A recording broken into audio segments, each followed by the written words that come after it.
Estamos apresentando Plenitude, numa nova temporada. A apresentação Iraci Campos. Olá, como é bom estar com você. Ficamos muito felizes de estarmos aí na sua salinha, porque aqui teremos um bate-papo muito gostoso, onde vem nos trazer, renovar o sentido da gratidão. Gratidão pela vida, gratidão por tudo. Principalmente agora, nesses tempos tão difíceis, onde se busca muito e não se sabe nem o que está buscando. Onde as queixas são em torno de todos os tipos de assunto, mas os palpites e as opiniões, elas são constantes, mesmo sem conhecer sobre o que é o assunto, sobre a profundidade, sobre estudar qualquer coisa, mas todo mundo tem uma opinião de tudo. E aí começa, muitas vezes, a confusão. Mas hoje nós vamos falar sobre gratidão versus reclamação. E para isso nós estamos aqui com um convidado querido, um convidado especial, que é o psicólogo Ricardo Cury. Seja bem-vindo ao Plenitude, Ricardo. Tudo bem, Iraci? Tudo bem. Vamos conversar hoje em muitos assuntos sobre gratidão, sobre as reclamações. São temas que a gente vê todo dia, né? Tanto em consultório de psicologia, na rua, na família, em bate-papo. O pessoal gosta de reclamar, né, Iraci? Nossa Senhora! Nossa Senhora. Se você observar, cada vez que você entra numa rede social, numa coisa qualquer, todo mundo está reclamando de alguma coisa, né? E às vezes a pessoa não tem nem conhecimento sobre aquele assunto, mas entrou, leu lá uma frase, não sei o quê, já entra lá e desce a lenha. Exatamente. São os haters, né, que o pessoal gosta de dizer. Você pode fazer qualquer post, sempre vai ter um lá para... Mas não é bem assim, há controvérsias, e é isso e aquilo. Aí a gente vai levar para o campo da psicologia uma pessoa que reclama muito da vida, da política, da economia, dela mesma, dos outros, dos vizinhos e tal. Ela conhece muito pouco sobre si mesma, né? E isso, obviamente, é como se ela quisesse andar com uma nuvem negra em cima da cabeça dela, que só chove ali. Então, com assim, certeza. para quê? A primeira coisa que a gente pode refletir sobre isso é: para que reclamar tanto assim da vida e de tudo, de todos, se você pode mudar essa maneira de pensar, de sentir e buscar, sim, a felicidade, que é o que todos nós, de alguma forma, buscamos nesse mundo.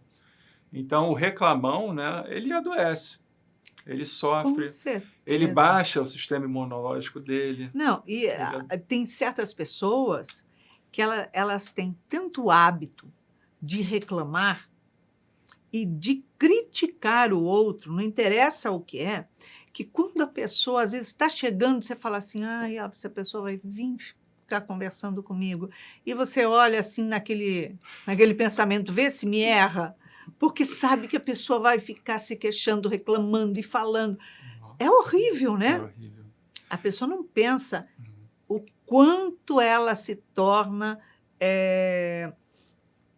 desagradável, o quanto ela afasta as pessoas dela. É verdade. Eu tenho uma paciente, não vou citar nomes aqui, mas ela é a reclamona em pessoa, né?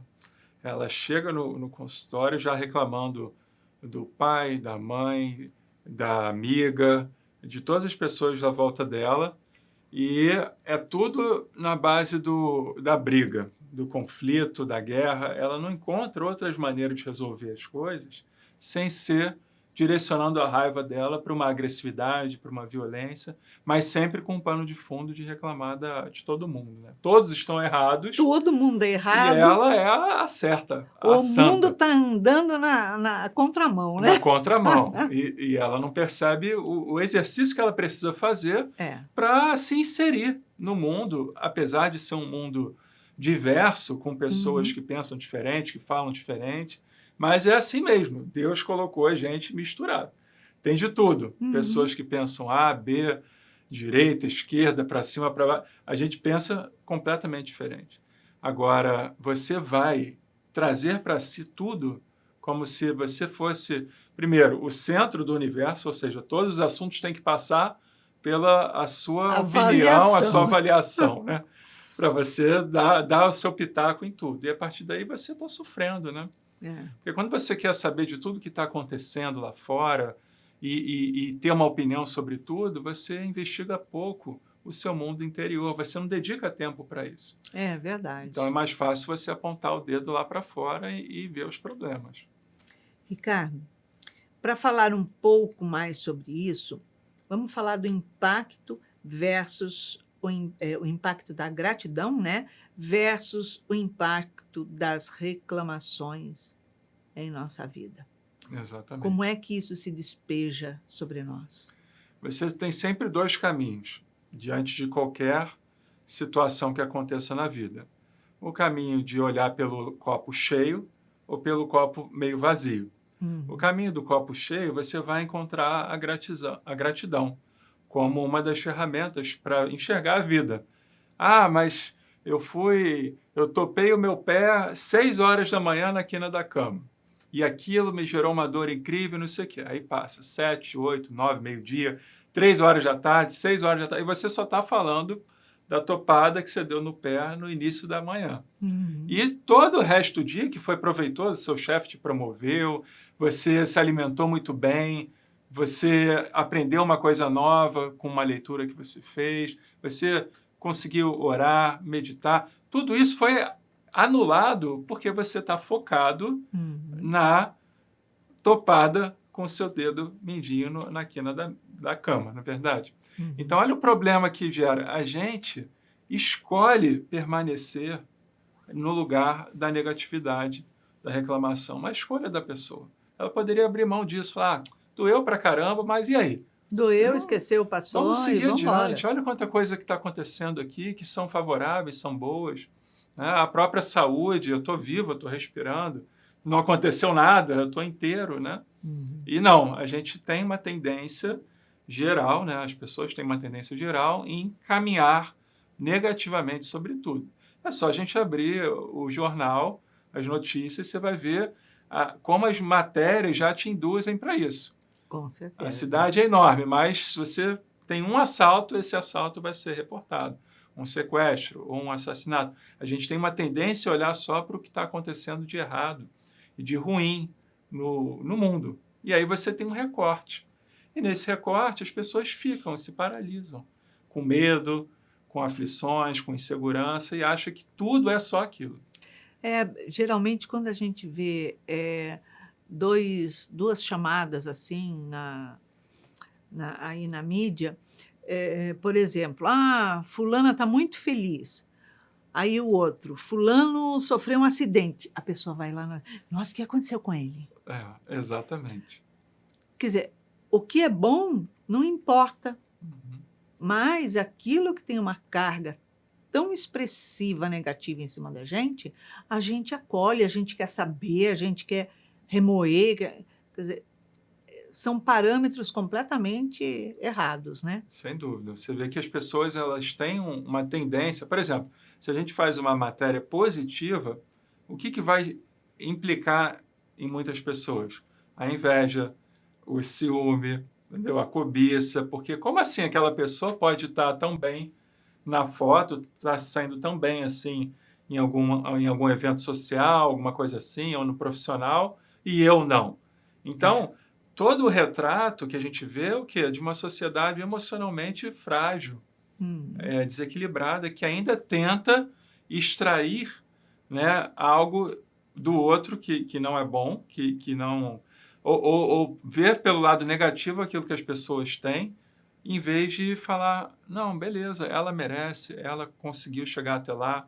Sempre tem uma tentativa de diminuição quando a gente tem uma notícia boa sobre alguma coisa, né? Uma inveja surge, por exemplo. Mas quando é uma notícia ruim, as pessoas ainda gostam de pisar em cima, de massacrar. Então, assim, ainda mais, né? O que a gente faz diante disso, né? Numa sociedade como essa, né? Ainda muito primitiva, se a gente for pensar, né? Em termos de evolução, a gente tem o outro lado aqui. Somos nós, né? espíritas, cristãos, tentando remar contra a maré, ensinar valores, ensinar coisas legais. Para as pessoas terem também, assim, resignação, compreensão, saber que nem sempre ela vai ganhar em tudo, que existem derrotas, existem falhas, existem imperfeições. A gente saber lidar com isso. E nada como a gratidão, que é um caminho para isso. Quando as dores vêm, você acha que é possível passar por elas sem reclamar? Olha, deveria, né? Quantas dores que Jesus sofreu na pele e ele teve que passar nesse mundo, né?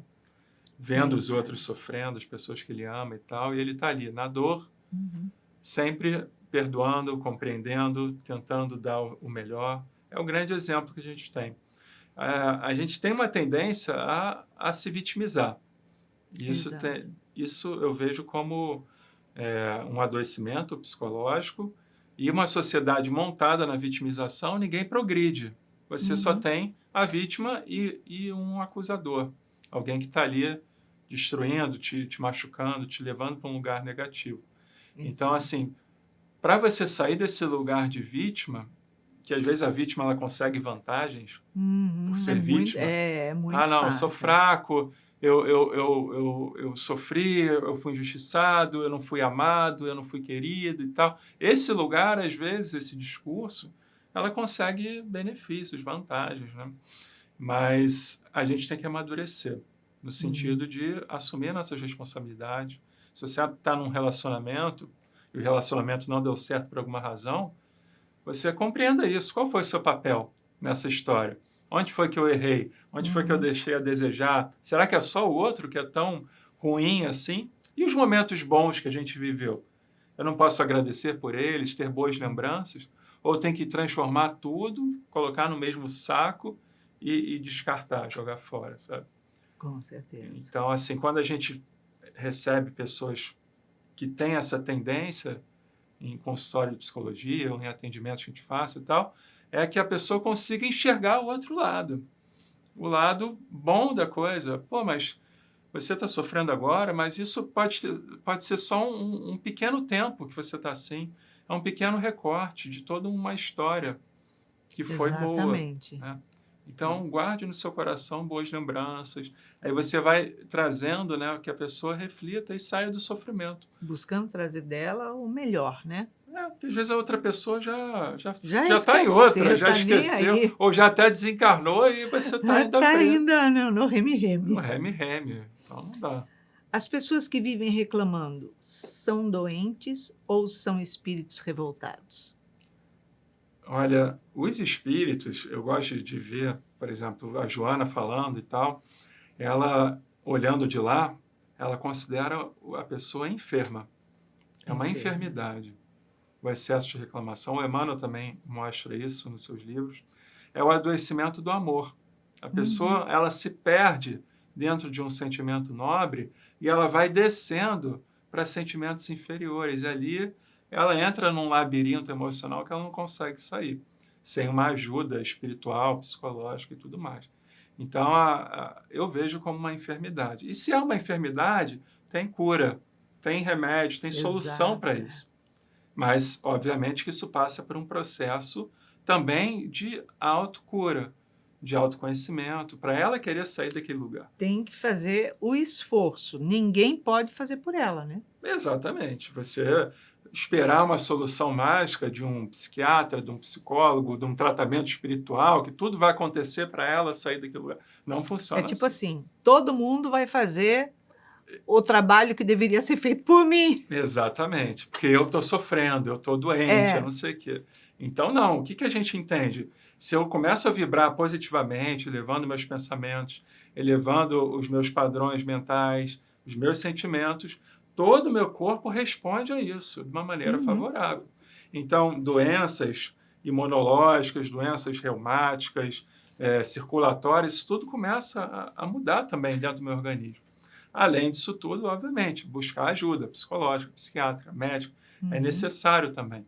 Mas você ficar numa postura passiva, reclamando, você vai realmente ir lá para o buraco. Boa, não tem jeito. Fale.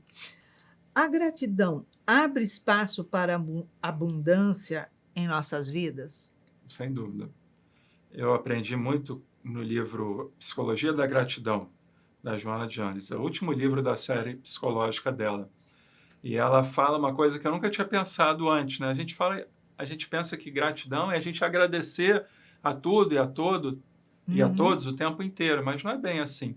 É você reconhecer qual é o real papel daquela pessoa e ser grato por isso. A gente agradece ao Sol por ele aquecer o nosso planeta. Nós somos gratos ao Sol. Ou seja, ele está cumprindo o seu papel. Exato. A gente agradece a chuva por ela refrigerar, ela refrescar e dar água para os plantios e tudo mais, né? Então, nós somos gratos por ela exercer o seu próprio papel. Se eu agradeço a um ser humano, eu estou agradecendo porque eu reconheço nele o seu verdadeiro papel no mundo. Então, o que a gente traz para essa análise, né? Qual é o papel do ser humano numa sociedade plural, em que nós somos assim o topo de responsabilidade e inteligência dentro desse planeta? Se nós realizarmos aquilo que tem que ser feito, nós somos gratos pelo serviço do ser humano e também pelo nosso próprio trabalho.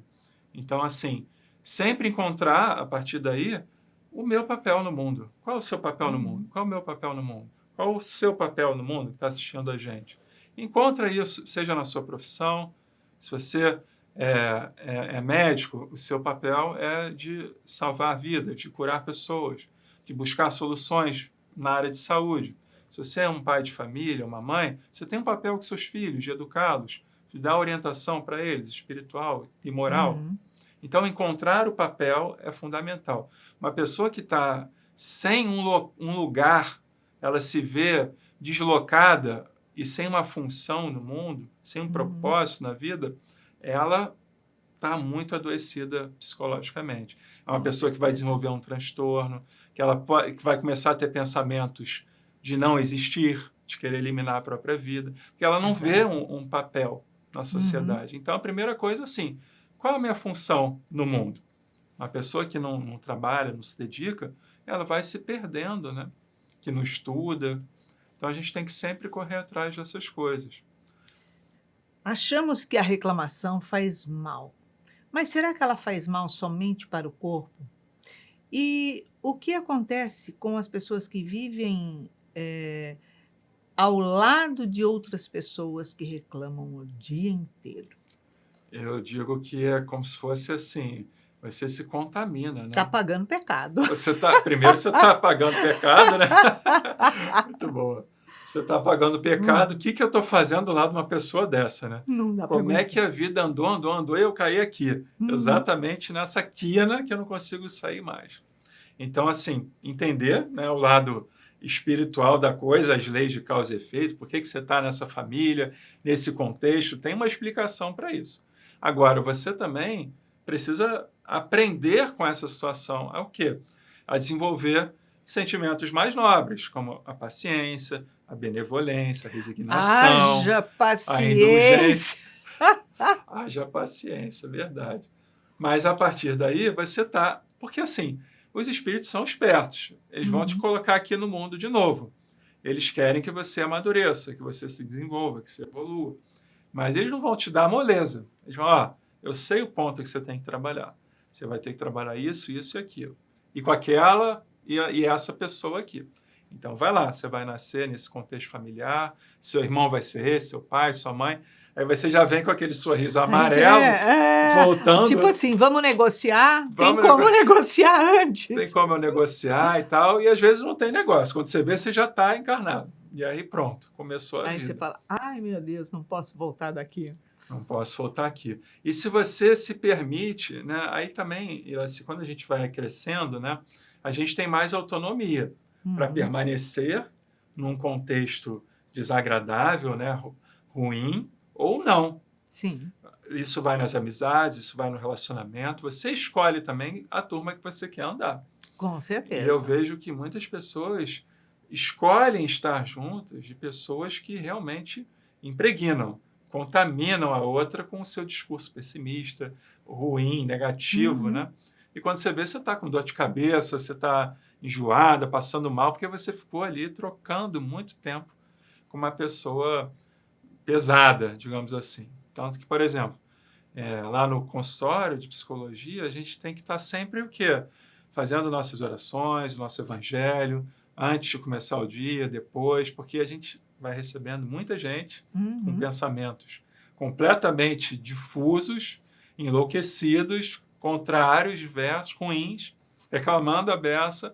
Se você não se previne espiritualmente, você acaba saindo de lá mais louco do que seus próprios pacientes. Então, a gente tem que tomar muito cuidado com isso, né? Sempre assim, buscando, né, o evangelho, a oração, para você sair de uma situação complicada. Porque eles vão com o obsessor, vão com tudo para lá. Vai com tudo e se você falar que a pessoa está também num quadro obsessivo, ela vai falar não.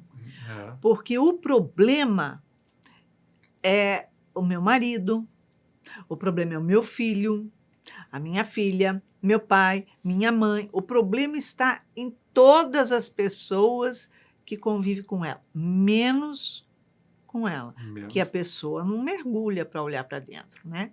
Então, o problema na minha vida é meu pai que faz isso, que me trata assim. Ah, minha mãe, que a gente não tem diálogo, que a gente não se entende.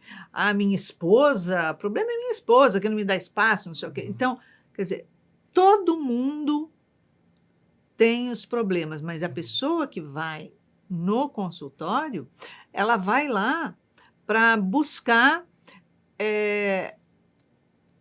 tipo, que você fale assim, é verdade, todas essas pessoas são um problema na sua vida.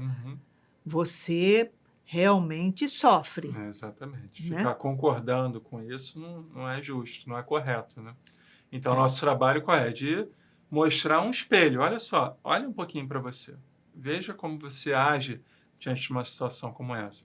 Eu estou com uma pessoa que ela tem 32 anos de idade, ela mora com a mãe e com o pai. O pai e a mãe têm um relacionamento completamente falido.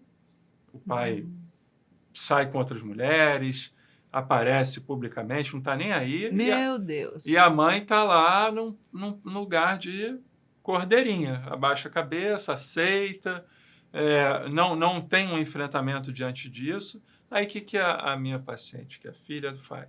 Ela assume o lugar da mãe para enfrentar o pai, falando que ele tem que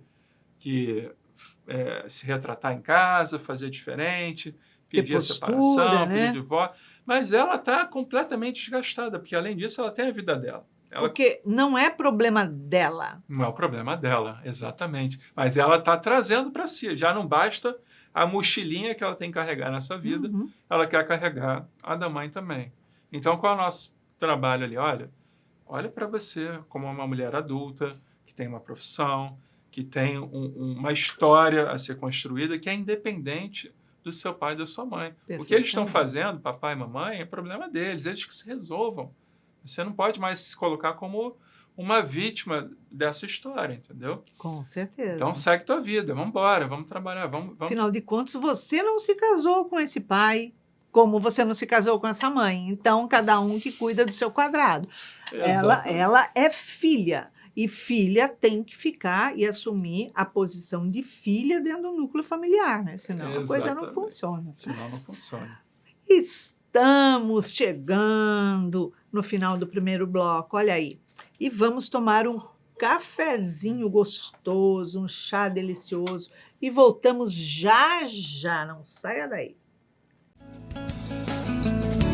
Estamos apresentando Plenitude, numa nova temporada. A apresentação Iraci Campos. Estamos de volta no segundo bloco do nosso programa. E para você que está chegando agora, nós estamos falando sobre a gratidão versus reclamação. Como é que acontece na sua vida? Você valoriza mais as reclamações? Ou você valoriza mais a gratidão? A gratidão por estar vivo, a gratidão por estar recebendo tantas oportunidades, a gratidão pela convivência, a gratidão pelo amor, pela paz, por tudo isso que o Pai nos proporcionou. Aliás, então, fique atento, Porque para falar sobre isso conosco hoje, o convidado querido Ricardo Cury. E vamos seguindo aqui, né, Ricardo? Vamos seguindo, Iraci, com certeza. A gratidão nos leva à felicidade? É um dos caminhos para você reconhecer a felicidade, você precisa desenvolver um valor. E esse valor é a gratidão, dentre outros, né? Uhum. Como a capacidade de perdoar, capacidade de amar ao próximo, de você se colocar no lugar do outro, de ter empatia, de você desenvolver virtudes que a doutrina espírita nos traz, como Jesus nos traz. Dentre elas, você vai ter que desenvolver a gratidão para você se ver feliz. Porque senão você está sempre incompleto. Ou é uma felicidade intermitente. Uma hora você está, uma hora você não está. Uma hora você acende, uma hora você apaga. Parece seta de carro? Sim, não, sim, não. Sim, não, sim, não. Eu fui promovido, eu estou feliz. Tomei um pé no traseiro, fui demitido, vou ficar triste. Comi a comida que eu gosto, estou feliz. Não comi, vou ficar triste. Estou namorando, estou feliz. Meu namorado não gosta mais de mim, eu vou ficar triste. Essas oscilações, elas, sim, a gente tem que saber lidar com isso, né? Uhum. O mundo lá fora, ele é dinâmico. Ele está toda hora nos entregando coisas agradáveis e coisas desagradáveis. A gente que escolhe o que a gente aceita para a nossa vida e o que a gente rejeita. Se a partir daí, nesse nosso discernimento de aceitar as coisas que a gente gosta, de rejeitar o que a gente não gosta, ok. Mas quando é o contrário, eu preciso receber algo que eu não gosto. Eu preciso me afastar de uma coisa que eu gosto. Se eu não sei lidar com esse outro lado, com essa variação, eu estou sofrendo. Eu vou adoecer.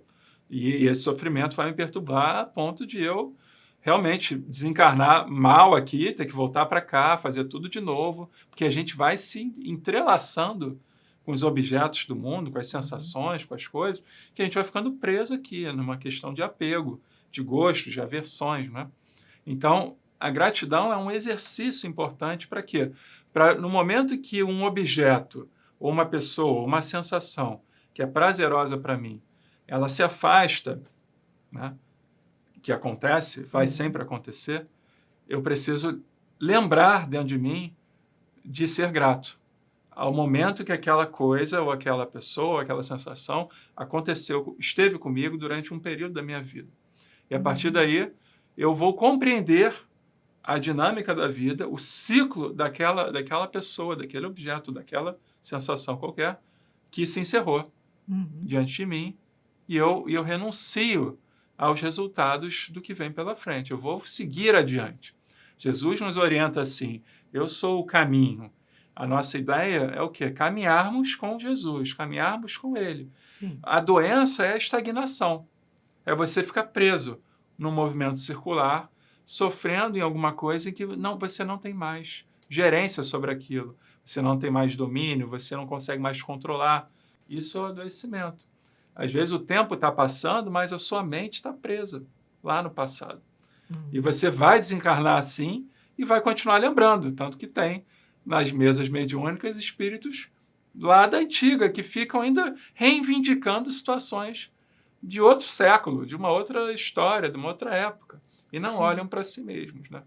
Então, o nosso objetivo com esse exercício, ou essa psicologia da gratidão, que a Joana de Anjos nos traz também no livro, é de o quê? Compreender o deixar ir. Agora não é o momento mais de segurar. Você vai segurar a sua avó no corpo dela por quanto tempo? Se ela já está desgastada, se deteriorando, ela já está frágil. Então, os parentes precisam o quê também? Compreender o fim das coisas. Né? Assim como o nosso próprio corpo físico, assim como tudo que nos cerca. Tudo tem um começo, um meio e um fim. Exatamente. Né? Tudo que nasce, em algum momento, desaparece. É tudo impermanente. Tudo é impermanente. Quando a gente quer transformar uma coisa impermanente em algo permanente, a gente está adoecido. A gente está sofrendo. Então, compreender o que é permanente e o que não é permanente. E a gratidão vem aonde?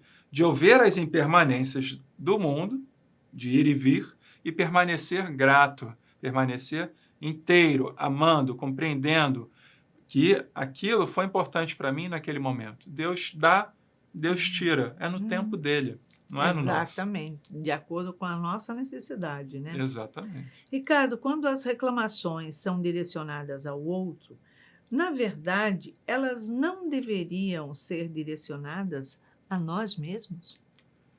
Quando a gente aponta com muita veemência o erro de alguém, a gente está negligenciando esse mesmo erro em nós mesmos. Jesus fala disso. Não adianta nada você querer tirar o cisco do olho do seu irmão se você não vê a trave que tem no seu. O que ele está querendo dizer com isso? Jesus é esperto. Ele sabe que a maioria das pessoas funcionam num mecanismo de julgamento e condenação. Está errado, eu tenho que falar e condenar aquela pessoa pelo erro que ela cometeu. E eu esqueço de ver isso dentro de mim. Então, nós precisamos desenvolver o quê? Um olhar para as nossas próprias questões, a trave que está no nosso olho. Sim. Se eu ficar sempre tentando só solucionar os problemas dos outros, é muito fácil a vida, né? E às vezes a gente tem fórmula pronta para todo mundo. E nem sempre isso funciona, nem sempre isso se aplica. Porque a gente sempre tem o quê? Uma visão parcial sobre as pessoas, sobre as coisas. A gente não sabe tudo o que está acontecendo de fato. De a gente jeito tem nenhum. uma historinha que contaram para você. A gente conhece um pequeno recorte, nada mais que aquilo. Né? Exatamente. Por isso que na terapia a pessoa vai trazer o quê para o terapeuta? Um recorte da vida dela, em que ela é o máximo e as outras pessoas são as destruidoras de tudo que ela fez, entendeu? Mas isso é um recorte. E o outro lado? Como é que a gente consegue puxar isso numa conversa, né? Uma conversa terapêutica? É difícil, mas é necessário para que aquela pessoa já consiga fazer isso por ela mesma. Pô, será que eu sou autocentrado? Sou voltado só para mim mesmo? Eu penso só em mim? Sou egoísta? Eu sou orgulhoso? Eu sou vaidoso? Quais são os problemas que eu tenho que eu tanto condeno na outra pessoa, que eu tanto critico? Eu sou tão reclamão assim, né? Você sabe que me lembra a história de uma pessoa que a mãe dele era uma pessoa que reclamava o tempo inteiro, criticava o tempo inteiro, era um tormento. Tudo estava errado, nada podia ser assim. Se a funcionária dela comia banana, porque ela está comendo banana, porque ela está fazendo isso, porque está... Tudo era reclamação o tempo inteiro. Então, ele levou ela para uma terapia e conversando com a irmã, ela falou assim, falando para a irmã, né, que ele não aguentava mais. Ele entrava em casa, a mãe começava a reclamar de tudo e que ele já não sabia mais o que fazer, porque estava muito chato e ele não tinha nem vontade mais de ir para a casa da mãe. Só que ele não sabia que a mãe estava ouvindo essa conversa dele com a irmã. Ai, meu Deus, caramba. Aí, de repente, essa mãe parou de reclamar. Entrou numa depressão horrível, ficou muito mal, muito amarga, muito triste. E ele falando com a irmã, vamos levar ela para um terapeuta, vamos ver o que está acontecendo. Levou a mãe e tal. E aí conversou com ela, tudo. Aí ela chegou, ele falou assim, mãe, você está diferente, não é mais a mesma. A pergunta que ela fez para ele, mas agora eu posso reclamar? Mentira. Não é possível. Ou seja, o prazer de viver dela era a reclamação de tão habituada que ela estava. Então, quando tirou a única coisa que ela fazia, que era reclamar e criticar o tempo inteiro, ela se fechou no mundo, tipo assim, não tenho o que falar, porque a única coisa que eu sei falar é isso. Tá vendo? Você vê a decepção que ela teve também quando ela foi desvelada, né? Quando ela percebeu que estavam falando dela, né? E ela ouviu. Porque ela precisou, naquele momento, olhar para ela. Alguém viu um problema que ela não via e pontuou isso, mesmo que não tenha sido direto com ela. E isso dói, né? Para quem não está pronto, ou para quem está muito identificado com um único papel, com uma única persona, a pessoa ela não sabe mais quem ela é, ela só se identifica com aquele personagem. Então, não, a gente tem que saber a hora de tirar as nossas máscaras, a nossa roupa e mostrar quem nós somos de verdade, principalmente para nós mesmos. Normalmente, num relacionamento íntimo, você vai se revelando para o seu parceiro, para a sua parceira, e aí parece que vai quebrando o encanto, né? Porque é impressionante, o início de relacionamento é uma maravilha. Nossa É Senhora! um romance só, é o meu Tudo amor, é lindo! Exatamente. A hora que começa a trocar a escova de dente, botar a roupa dentro de casa e tal, dividir o chinelo, o que acontece? A pessoa começa a mostrar o outro lado, porque ela não consegue sustentar uma persona por muito tempo, o tempo inteiro. Em algum momento, aquela máscara vai caindo, entendeu? Exatamente. Do romântico, do Dom Juan, do galanteador, aquilo tudo vai caindo. Aí começa a aparecer o outro lado. Aí a namorada vai ver que ele ainda é muito apegado à mãe, que ele gosta muito de dinheiro, que ele não sabe viver sem os amigos, não sei o que. Ela começa o quê? A reclamar. Pô, mas você não era assim, agora você está sendo... Até que ela vai descobrir que ele sempre foi assim. Exatamente. Que ele só tá não se é mostrando. bem assim. Só que não, porque eu era, mas você ainda não tinha entrado nessa intimidade comigo. Não tinha visto, né? E aí começa. Haja terapia de casal para conseguir contornar essas coisas. Né? Com certeza. Mas é muito bom. Tanto a reclamação quanto a gratidão são sentimentos a serem trabalhados ou não há uma necessidade desse trabalho interior para poder ver e pesar os dois lados? Precisa ser trabalhado, sem dúvida. São padrões, né? Você entra num padrão de reclamação, num hábito. A gente tem o hábito de escovar o dente, de dormir, de acordar, de tomar banho. Tem gente que tem o hábito de reclamar, né? E esse hábito ruim, negativo, pesado, como eu falei anteriormente, isso vai levando a pessoa a um adoecimento psíquico. E, consequentemente, é um adoecimento físico. E quando vê, primeiro, ela vai ser a chata do grupo. Ninguém vai mais convidar ela para nada. Já vai tendo uma exclusão ali social. Então, assim, em algum momento, ela vai precisar, de fato, trabalhar isso. Para ela trabalhar, o que ela tem que fazer? Observar os momentos do dia ou da semana em que ela está reclamando. Começar a ter consciência disso. Observar a rotina. Acordo 6 horas da manhã, já vou reclamar com o vizinho que arrastou a cadeira. Já anota. Entendeu? Eu fui até a cozinha e vou reclamar com a minha ajudante lá, que não cortou direito as frutas que eu gosto. Aí você já está vendo que antes de sair de casa, já vai descer na garagem, já vai reclamar com o vizinho que parou o carro torto e tampou o seu na hora de sair.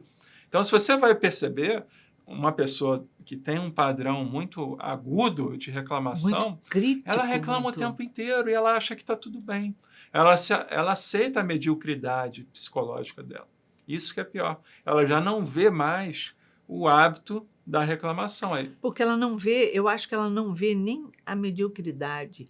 Eu acho que ela não vê o quanto também ela tem hábitos que não são legais. Sem dúvida. Aos olhos dos outros. Então, você começa a observar isso, que o problema não está ali todo nos outros. Por que você se incomoda tanto com essa profundidade? Porque está me atingindo, está me incomodando. Tá, mas e o que você faz que também incomoda outras pessoas? Exatamente. A reclamação vai resolver? Não resolve. Mas parece que ela não aprendeu dessa forma. Então, assim, a primeira coisa que a gente tem que ver é que tem solução. Ela tem que acreditar que esse modelo de reclamação, esse padrão que ela desenvolveu na vida dela, é um padrão de sofrimento, que é ruim para ela. E a partir daí ela precisa fazer diferente. E o que vai aparecer em algum momento? A gratidão, que é o outro polo da história, né?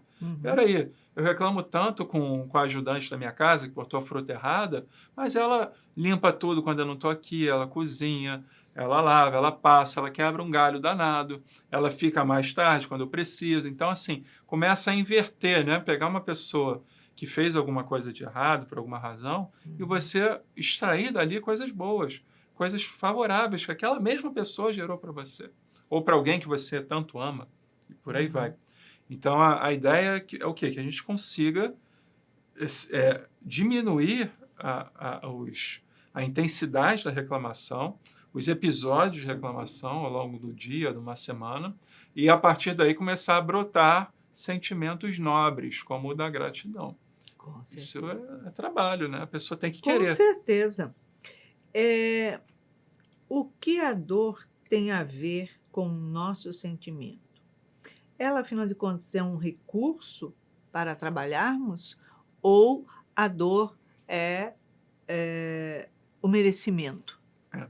Eu mereço sofrer, chicote nas costas. A dor eu vejo como uma grande aliada para o desenvolvimento da pessoa, para o amadurecimento da pessoa. A gente tem uma tendência a rejeitar a dor ou lutar contra a dor, né, o máximo possível e tal. Mas a gente para pouco para observá-la e entender a mensagem que ela está trazendo. Tem que ter uma mensagem, né? Deus ama todos da mesma forma. Uns sentem dores, outros não, ou menos, né? O que essa dor está querendo nos ensinar? Se a gente está numa encarnação, num planeta como esse, dentro das dificuldades que a gente vive, existe a dor. A dor é para o nosso desenvolvimento espiritual. Todas elas. Todas as doenças que aparecem no nosso corpo, ou a dor emocional que a gente possa ter, ou a dor social, todas elas nos remetem a uma busca interior. Então, a dor é um instrumento de salvação, que a pessoa precisa olhar com maturidade e falar, ok, eu vou trazê-la para perto, eu vou conversar com ela, vou conversar com essa doença, ver o que ela está querendo me dizer, me informar. E, acima de tudo, eu vou amá-la, porque ela está acontecendo no meu corpo físico. E se é no meu corpo físico, eu tenho que jogar a luz ali, para que todas as outras células que estão à volta sejam benevolentes, compreendam, acolham, e em algum momento ela deixe de prejudicar o meu organismo, né? Quando a gente vê uma pessoa belicosa com a própria dor, ela está se autodestruindo, ela está se autodeteriorando, como você falou, pegando um chicote e se penitenciando, né? Isso só acentua ainda mais a própria dor. Então, se a gente tem, por exemplo, uma situação de câncer, uma dor que gera uma dor, né, grave, uma doença grave no corpo, o que a gente faz diante disso? A gente vai ficar lutando o tempo inteiro para que ela acabe, que ela suma, desapareça? Ou a gente primeiro vai compreender que esse câncer são células suas, produzidas por você mesmo, que estão ali por alguma razão se rebelando contra o sistema maior, mas, acima de tudo, são suas filhas que estão ali, rebeldes, que precisam ser educadas, conversar, meditar, orar, pedir, jogar as boas intenções ali para que aquele quadro se atenue, se reverta de uma maneira pacífica e amorosa. Com certeza, isso é muito importante. Como evitar que certos gatilhos tirem o nosso equilíbrio? Olha, os gatilhos Como são a gente muitos, percebe. A maioria das vezes as pessoas não veem os seus próprios gatilhos, os gatilhos sendo disparados, porque elas estão num mecanismo ainda automático, num mecanismo de luta e fuga. Bateu, levou, eu vou reagir às situações. E aí você nem está percebendo, mas você está sendo tomado por um complexo qualquer, seja um complexo materno, um complexo paterno, um complexo de inferioridade. Alguma coisa está atingindo que você não está vendo. E parece que você sempre cai naquele mesmo lugar. A vida dá um looping, você troca de marido, mas o outro vai vir com os mesmos probleminhas do anterior. Você troca de amizades e os amigos fazem as mesmas coisas. Ou a sua mãe ou seu pai repetem os mesmos modos de agir com você. Isso tudo, você está o quê? Acionando os gatilhos. Mas a primeira coisa é o quê? Identificá-los. Quais são os botõezinhos que o meu marido sabe apertar que me fazem explodir, perder a cabeça, ou me irritar, me estressar, né? Ou brigar com ele, ou ofendê-lo? Então, quando a gente começa a identificar os nossos gatilhos interiores, a gente consegue encontrar soluções para todos esses problemas. Encontrar gatilhos não é uma coisa simples, porque isso tudo está em lugares não vistos pela consciência. Está lá em alguns elementos da minha sombra, Eu não consigo ver aquilo sem uma ajuda. É como se você está dirigindo, está olhando no espelho, mas tem uns pontos cegos que você não vê. Esses pontos cegos são um tormento na nossa vida. Os pontos cegos são isso. Então, a gente precisa, para ver um ponto cego, que é se mover, movimentar o corpo, mudar a perspectiva, mudar o olhar, para que a gente consiga ver para um outro ângulo. Mas, para a gente fazer isso, a gente tem que ter flexibilidade psicológica. Ou seja, aceitar que, ok, não está dando certo assim, eu preciso fazer assado. Então, tem um movimento que é meu, uma ação que é minha, que depende somente de mim, para que eu consiga enxergar os pontos que eu estou negligenciando, que estão me levando de novo para aqueles mesmos lugares, de ser traído, de ser agredido, de ser difamado, humilhado. Por que eu sempre caio nesse ponto? Porque tem algum mecanismo que é meu, que atrai pessoas dessa forma e que sabem chegar nesses lugares. Que enrosca ali, né? Enrosca ali. O que as tempestades da alma têm a ver com nossa encarnação? As tempestades da alma. Tudo, né? A gente está encarnado, muitas tempestades a gente tem que lidar o tempo todo. Não tem uma vida que não haja tempestades. Eu nunca vi. Não tem? Tá tudo bem, Tá tudo perfeito e vai ser sempre perfeito. Nesse mundo que a gente vive, as coisas são diferentes. E Jesus já nos precaveu disso. Olha só, no mundo você vai ter tribulações, problemas, dificuldades, mas tenha o quê? Bom ânimo, tenha coragem. Eu venci o mundo. Jesus fala, se a gente está com ele, nós somos capazes de vencer. Mas assim, seguir o evangelho, seguir a doutrina espírita e tal, isso não quer dizer que você está isento das tribulações, das tempestades. Elas vão continuar acontecendo nessa encarnação. Mas você vai ter base, você vai ter estrutura para aguentar o tranco. Com certeza. O tranco vai acontecer, o rojão vai estourar. Mas e aí? A gente vai ter fortaleza para isso? O nosso trabalho aqui é o quê? De buscar os ensinamentos e por aí vai, a gente vai se desenvolvendo. O tempo passa muito rápido, né, Ricardo? Num piscar de olhos, a gente já chega ao final do programa.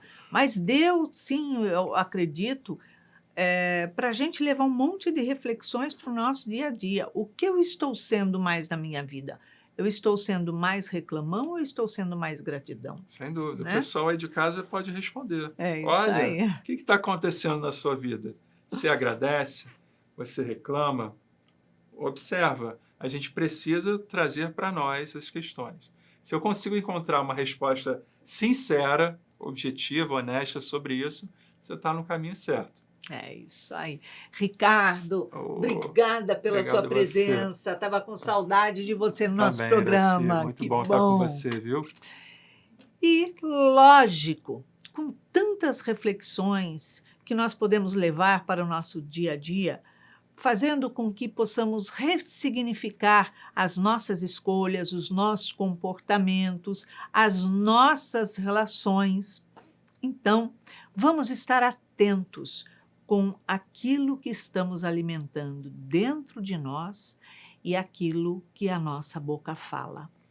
E, lógico, para você ter uma semana de muita paz, muita luz, muita alegria e renovação, deixamos aqui um super beijinho cor-de-rosa. Muita paz.